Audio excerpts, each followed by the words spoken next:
Hello, welcome to the Anjana's coaching classes. मैं अंजना आज GK में लेकर आई हूँ 1857 की क्रांति और मंगल पांडे से रिलेटेड कुछ इम्पोर्टेंट फैक्ट्स एंड क्वेश्चंस जो कि आपके एग्ज़ाम के पॉइंट ऑफ व्यू से हैं काफ़ी इम्पोर्टेंट। तो आइए देखते हैं। मंगल पांडे का जन्म हुआ था 9 जुलाई 1827 को और इनके जन्म का स्थान था नॉर्थ इंडिया में उत्तर प्रदेश के बलिया जिले के दुगुआ नामक गांव के एक ब्राह्मण परिवार में। पिता का नाम था इनका दिवाकर पांडे और माता का नाम था अभय रानी। मंगल पांडे बीईआईसी में शामिल हुए थे 1849 में। बीईआईसी British east India company. Mangal Pandey की रेजिमेंट का नाम था 34वीं बंगाल नेटिव इन्फेंट्री रेजिमेंट। सेना में ग्रीस कारतूस का इस्तेमाल शुरू हुआ था 1856 में। राइफल का नाम था इनका एनफील्ड P53। जानवरों की चर्बी के इस्तेमाल से जो रोष फैला था जनता में, वह फैला था फरवरी 1857 में, जो कि सैनिकों द्वारा रोष सबसे पहले फैला था।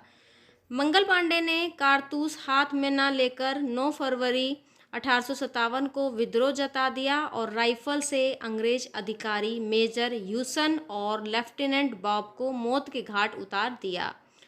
मंगल पांडे ने अंग्रेजों के खिलाफ बगावत शुरू की 30 मार्च 1857 में। मंगल पांडे पर कोर्ट मार्शल का मुकदमा चलाकर 6 अप्रैल 1857 के दिन फांसी की सजा सुनाई गई। फैसले के अनुसार उन्हें 18 अप्रैल 1857 को फांसी दी जानी थी, लेकिन अंग्रेजों द्वारा मंगल पांडे को 10 दिन पहले ही यानी कि 8 अप्रैल सन 1857 को बैरकपुर में फांसी की सजा दी गई। मंगल पांडे को बैरकपुर परेड ग्राउंड में फांसी पर कब लटकाया गया? तो 8 अप्रैल 1857 में। भारत सरकार ने मंगल पांडे के सम्मान में 1984 में एक डाक टिकट जारी किया था। भारत का स्वतंत्रता संग्राम पहला माना जाता है 1857 की क्रांति को। 1857 का विद्रोह शुरू किया था सैनिकों ने। किस सैनिक ने 1857 का विद्रोह शुरू किया था, आरंभ किया था? तो वह किया था मंगल पांडे ने। मंगल पांडे का नारा था मारो फिरंगी को, मारो फिरंगी को। 1857 के विद्रोह का प्रथम शहीद जो था वो थे मंगल पांडे। 1857 ईस्वी की क्रांति का चिन्ह क्या निश्चित किया गया था? तो वह था कमल व चपाती। 1857 में दिल्ली का जो बादशाह था वह था बहादुर शाह जफर और अंतिम मुगल बादशाह भी बहादुर शाह जफर था। 1857 की क्रांति का संपूर्ण नेतृत्व जो किया था वह किया था बहादुर शाह जफर ने। बहादुर शाह सेकंड को पकड़ा गया था हुमायूं के मकबरे से। 1857 के विद्रोह की असफलता के बाद बहादुर शाह सेकंड को किस स्थान पर निर्वासित किया गया था? तो इन्हें निर्वासित किया गया था रंगून। 1857 में अंग्रेजी सत्ता के विरुद्ध पंजाब से सशस्त्र विद्रोह किया था नामधारी सिखों ने। 1857 की क्रांति में बिहार के नेता कुंवर सिंह का देहांत हो गया था 9 मई 1858 में।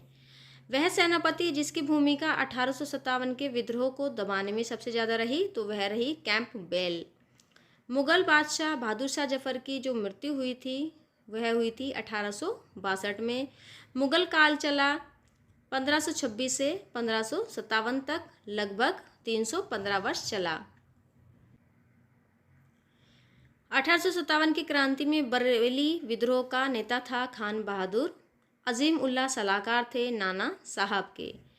नाना साहब का मूल नाम था धोंदू पंत। बैरकपुर छावनी का नेतृत्व किसने किया था? मंगल पांडे ने किया था। मेरठ में सिपाहियों ने 10 मई 1857 को विद्रोह शुरू किया था। तात्या टोपे का वास्तविक नाम था रामचंद्र पांडुरंग।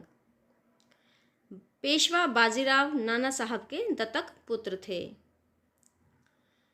1857 में जगदीशपुर में विद्रोहियों का नेतृत्व किया था कुंवर सिंह ने।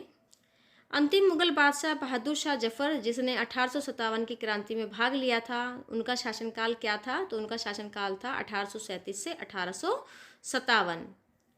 1857 की क्रांति का गवर्नर जनरल था लॉर्ड कैनिंग और इन्होंने इलाहाबाद को आपातकालीन मुख्यालय अपना बनाया था। 1857 के विद्रोह द्वारा हुआ जो सबसे महत्वपूर्ण परिवर्तन था वह था कि बीईआईसी के शासन का अंत। 1857 की क्रांति का तात्कालिक कारण क्या था? तो नई एनफील्ड राइफल में चर्बी लगाई गई गोलियों का उपयोग। रानी लक्ष्मीबाई का वास्तविक नाम था मणिकर्णिका। भारतीय क्रांतिकारियों में लक्ष्मीबाई अकेली मर्द है, यह किसने कहा था? तो यह कहा था ब्रिटिश अधिकारी यूरोज ने। देखिए, क्लास पसंद आए तो लाइक शेयर सब्सक्राइब करना ना भूलिएगा। भारतीय सुधार समिति की स्थापना की गई थी 1857 में। सर्वप्रथम 1857 के विद्रोह के तुरंत बाद ही इसे एक राष्ट्रीय विद्रोह की संज्ञा दी गई थी। तो ये दी थी बेंजामिन डिज़राइली ने। लखनऊ में हुए विद्रोह के दमन के दौरान ब्रिटिश अधिकारी हैवलॉक की मृत्यु हुई थी। दिल्ली में हुए विद्रोह के दमन के दौरान ब्रिटिश सैन्य अधिकारी निकलसन की मृत्यु हुई थी। किस वर्ष भारत में ईस्ट इंडिया कंपनी के शासन का अंत हुआ? तो 1857 ईस्वी में। महारानी विक्टोरिया ने भारतीय प्रशासन को ब्रिटिश ताज के नियंत्रण में लेने की घोषणा की थी 6 जनवरी 1858 को। हड़प की नीति किसके द्वारा अपनाई गई? तो हड़प की नीति जो थी डॉक्ट्राइन ऑफ लैप्स अपनाई गई थी डलहौजी के द्वारा। किस प्रख्यात इतिहासकार ने 1857 की क्रांति को क्रांति नहीं माना? तो आरसी मजूमदार ने 1857 की क्रांति को एक क्रांति नहीं माना। आधुनिक इतिहासकार जिसमें 1857 की क्रांति को स्वतंत्रता की पहली लड़ाई कहा था वह थे वीडी सावरकर। तो वीडी सावरकर ने 1857 की क्रांति को स्वतंत्रता की पहली लड़ाई कहा था। 1857 बुक है एस.एन. सेन की और वीडी सावरकर की जो बुक है वह है भारतीय स्वतंत्रता संग्राम 1857। 1857 ईस्वी का विद्रोह ब्रिटिश शासन को उखाड़ फेंकने के लिए भारतीय जनता की क्रांति है। ये वचन किसका था? तो यह वचन था कार्ल मार्क्स का। 1857 का विद्रोह कहाँ से आरंभ हुआ था? तो बैरकपुर या फिर मेरठ, इन दोनों में से ही आपके ऑप्शन में कोई एक आना है। भारत में कंपनी द्वारा नियुक्त अंतिम गवर्नर जनरल तथा ब्रिटिश सम्राट के द्वारा नियुक्त प्रथम वायसराय थे लॉर्ड कैनिंग। 1857 के विद्रोह का वास्तविक आरंभ माना जाता है 10 मई मेरठ से। 1857 ईस्वी में भारतीय और अंग्रेजी सेना का अनुपात क्या था? तो 2:1 था। डलहौजी ने झांसी पर अधिकार किस वर्ष किया था? 1854 में। तो 1854 में डलहौजी ने झांसी पर अधिकार कर लिया था। दिल्ली में विद्रोही नेता का मुख्य सेनापति कौन था? तो जफर बख्त खां था। वायसराय का अर्थ क्या होता है? वायसराय का अर्थ होता है राजमुकुट का प्रतिनिधि। राजमुकुट का अर्थ यहाँ पर ब्रिटिश क्राउन से है। भारत का प्रथम राज्य सचिव बना चार्ल्स वुड। तो इससे आगे हम चले, इससे पहले आप इस क्लास को लाइक शेयर एंड सब्सक्राइब कर लीजिए। आते हैं क्रांति के स्थान और नेतृत्वकर्ता पर। तो लखनऊ से जो नेतृत्वकर्ता थी वे थी बेगम हजरत महल और एक थे नवाब वाजिद अली शाह।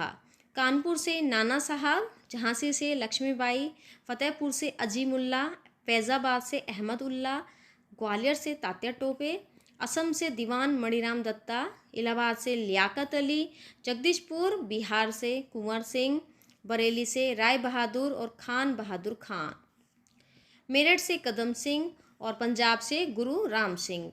आशा करती हूँ आपको क्लास पसंद आई होगी। तो आप इस क्लास को लाइक शेयर सब्सक्राइब करना ना भूलें। Thank you.